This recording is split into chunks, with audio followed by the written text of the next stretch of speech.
watch coats, and with their heads muffled in woolen comforters, all bedarned and ragged, and their beards stiff with icicles. They seemed an eruption of bears from Labrador. They had just landed from their boat, and this was the first house they entered. No wonder, then, that they made a straight wait for the whale's mouth, the bar, when the wrinkled little old Jonah, their officiating, soon poured them out brimmers all round. One complained of a bad cold in his head, upon which Jonah mixed him a pitch-like potion of gin and molasses, which he swore was a sovereign cure for all colds and catarrhs whatsoever, never mind of how long-standing, or whether caught off the coast of Labrador, or on the weather side of a nice island. The liquor soon mounted into their heads, as it generally does even with the arrantest hopers newly landed from sea, and they began capering about most obstreperously. I observed, however, that one of them held somewhat aloof, and though he seemed desirous not to spoil the hilarity of his shipmates by his own sober face, yet upon the whole he refrained from making as much noise as the rest. This man interested me at once, and since the sea gods had ordained that he should soon become my shipmate, though but a sleeping partner one, so far as this narrative is concerned, I will here venture upon a little description of him. He stood full 6 feet in height, with noble shoulders, and a chest like a cofferdam. I have seldom seen such brawn in a man. His face was deeply brown and burnt, making his white teeth dazzling by the contrast, while in the deep shadows of his eyes floated some reminiscences that did not seem to give him much joy. His voice at once announced that he was a southerner, and from his fine stature, I thought he must be one of those tall mountaineers from the Alleghanian Ridge in Virginia. When the revelry of his companions had mounted to its height, this man slipped away unobserved, and I saw no more of him till he became my comrade on the sea.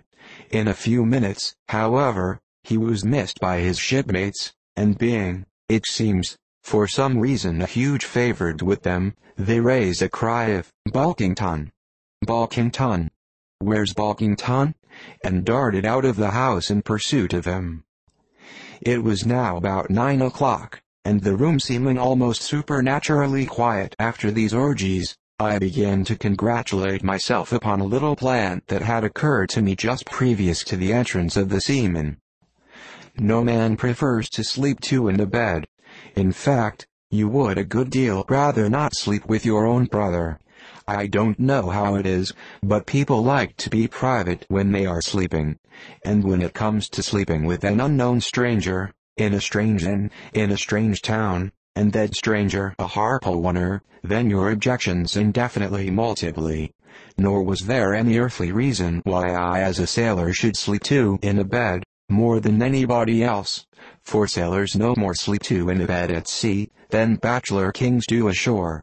To be sure they all sleep together in one apartment, but you have your own hammock, and cover yourself with your own blanket, and sleep in your own skin.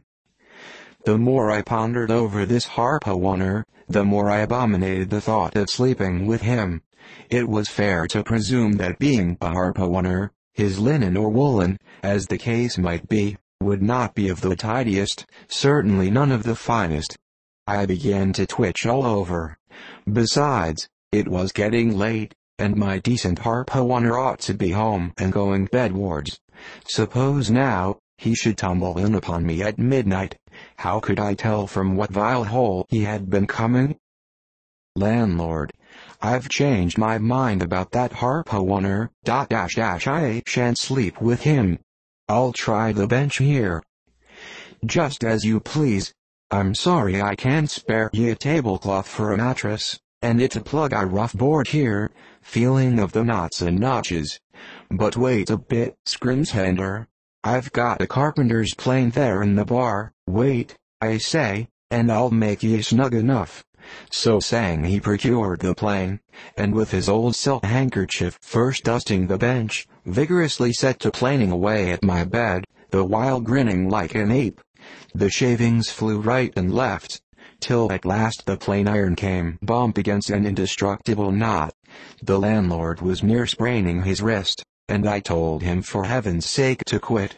The bed was soft enough to suit me, and I did not know how all the planing in the world could make either down of a pine plank. So gathering up the shavings with another grin, and throwing them into the great stove in the middle of the room, he went about his business, and left me in a brown study. I now took the measure of the bench, and found that it was a foot too short, but that could be mended with a chair. But it was a foot too narrow, and the other bench in the room was about 4 inches higher than the planed one, so there was no yoking them.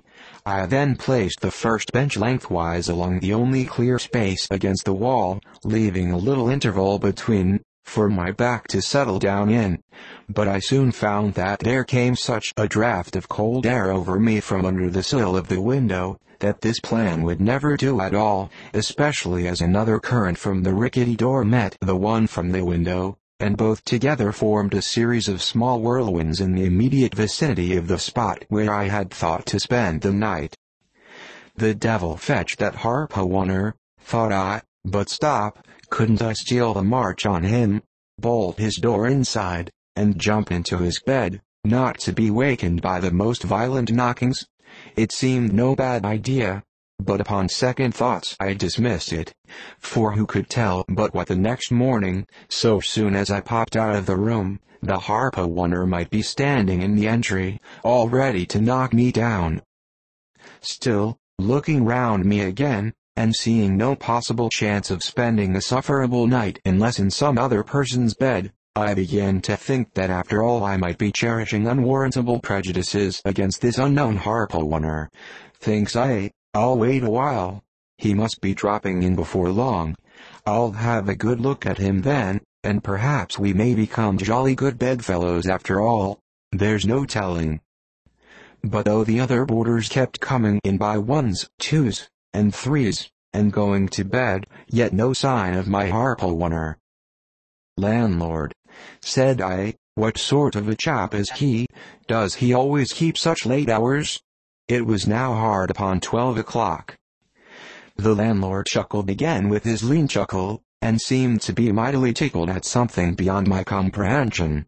"No," he answered, "generally he's an early bird, ere late to bed and ere late to rise. Yes, he's the bird what catches the worm. But tonight he went out a-peddling, you see, and I don't see what on earth keeps him so late, unless, maybe, he can't sell his head." "Can't sell his head?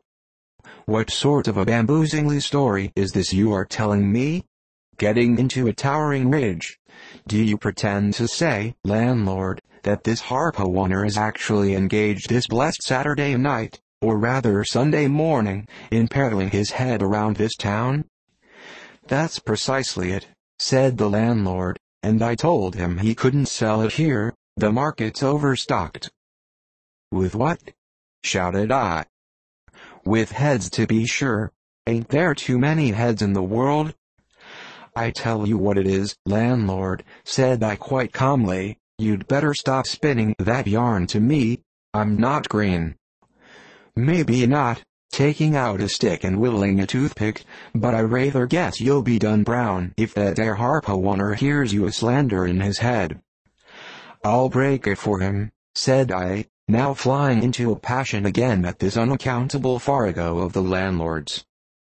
"It's broke already," said he.